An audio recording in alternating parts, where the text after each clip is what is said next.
Just Eat selling GrubHub, Choco funding, Bored Apes, and more. That's all ahead on this week's Monday Minute.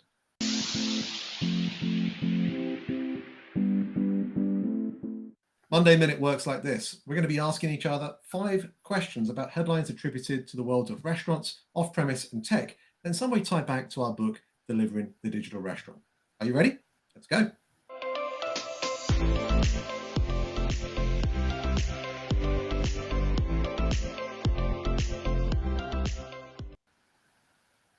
Okay, Meredith, you have the first question this week. Chipotle have announced that they're going to be getting into the VC world, a $50 million fund. What is all this about?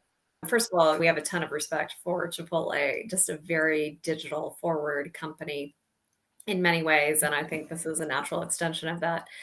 And let's maybe talk broadly about why companies do corporate venture capital to begin with, and then we can speculate a little bit on what Chipotle is up to here. The first and really most obvious one is access to incredible ideas and great innovation that don't really make sense to have the core team working on inside. They have an awesome business already, a great business to run. They don't need to also be inventing technology that's going to fix our supply chain. Part of it is just spreading your bets and having great access to all these wonderful ideas. And if they turn out to be a perfect fit, they could bring it inside the company at some point.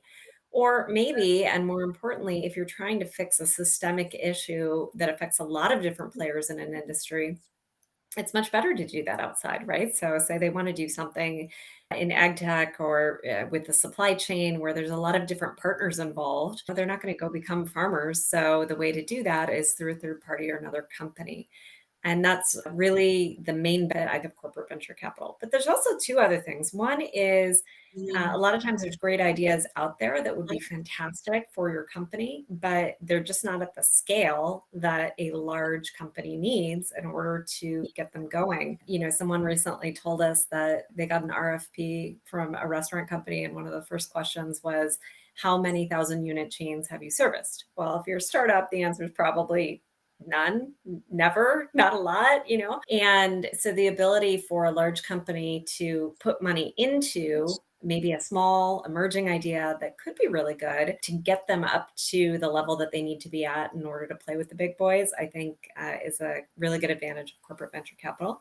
And then the final one is when someone like a Chipotle, or if we go into another industry, like an Intel, like a really big company, becomes a customer of a startup, well, that's life-changing for that startup. And so if you're going to manufacture the success of that startup as their big anchor customer, why not benefit from that? And corporate venture capital allows these companies to do that. All right, next question for you, Carl. We've got consumers so far have been fairly forgiving about the incredible inflationary environment that we've been in, but we're starting to see some reaction. Tell us about that.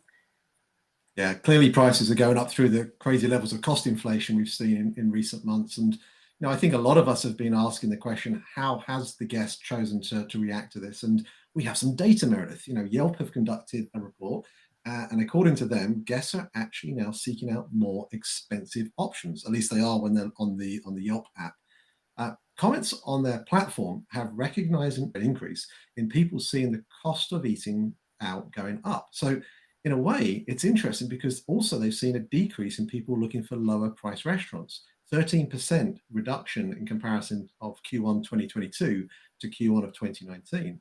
While similarly, those that are looking for those that have been marked with those $3 symbols or those $4 symbols, those searches have gone up by 43%.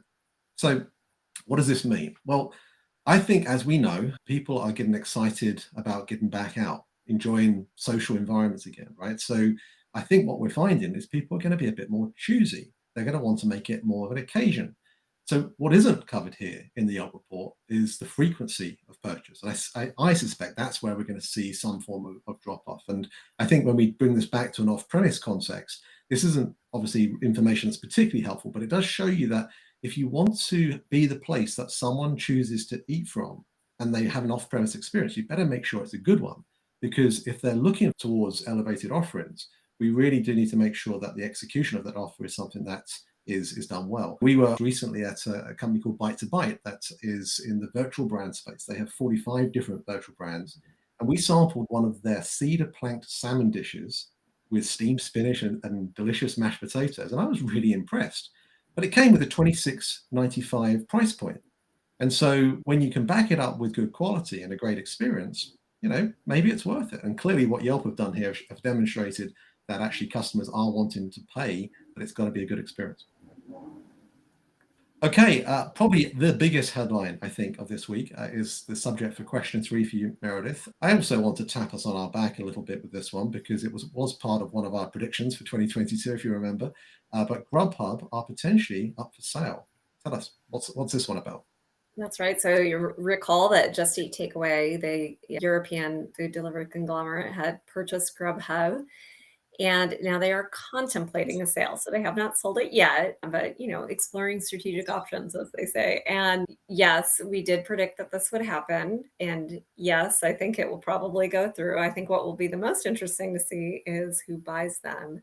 In all other marketplaces, you tend to have 2 players, and that's it. And the US has been a little bit unusual on the food front in that they've remained with 3 large players after the Uber acquisition of Postmates. And so my guess is that the GrubHub entity will be subsumed into one of the big 2, and we'll end up with 2 the way that most markets settle out into. Is it possible that a dark horse could come in and purchase them as their entry into the market? Absolutely, could totally happen. But I think it is much more likely that we'll see Uber inheriting GrubHub as they originally intended. Okay, this one, I don't even know what this means, Carl. So you're going to have to start by explaining. There's a lot of words here. The Bored Ape NFT restaurant opens up, and I don't know. What does that even mean?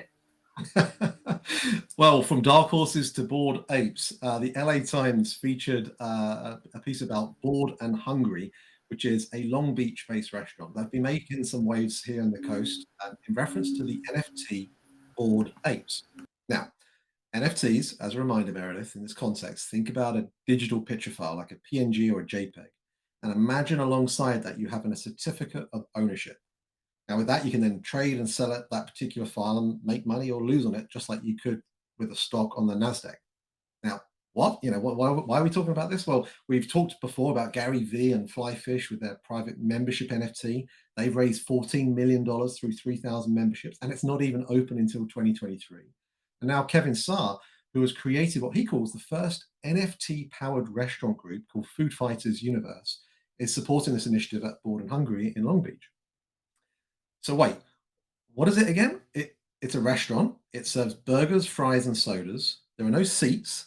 It's a kiosk.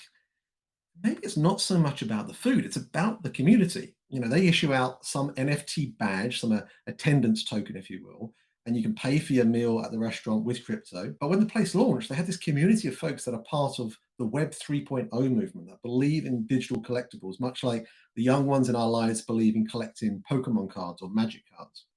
So what is this all doing? Well, it's connecting a community to a physical restaurant location. It's enabling people to trade with each other. It's also mentioned in the article that NFTs could enable some form of co-op type arrangement where employees have a stake of ownership in the restaurant. Interesting. From a consumer angle, I would say NFTs that are registered to an individual, well, that means the restaurant can connect to them, right? And we've always talked about the importance of customer data and understanding who your customer is. And so maybe above anything else, it's another way to understand who your customer is, your customer base, and continue to foster that first party interaction with them. So we'll see whether it's a fad or whether it's something that will indeed drive a further revenue uplift, because there's a lot of people excited about them. There's an equal amount that are saying it's just a fad. So we will see. Does that clear it up? I'm totally crystal, absolutely. I know exactly what you mean. And in fact, I will probably now go open one because it's so obvious. Well, so there's a few steps involved in that. But let's finish up this week with question 5. A company that neither of us had heard about, but is, I think, going through $100 million raise, called Choco. Who are Choco? What are they doing? And why are people excited about it? It is so true. We have spent so much time talking about the innovation that is truly more consumer facing in the digitization of the restaurant industry. A lot of what we talk about, of course, is digital ordering and off premise. And that has gotten a ton of attention because of what's happened over the last 2 years with the pandemic.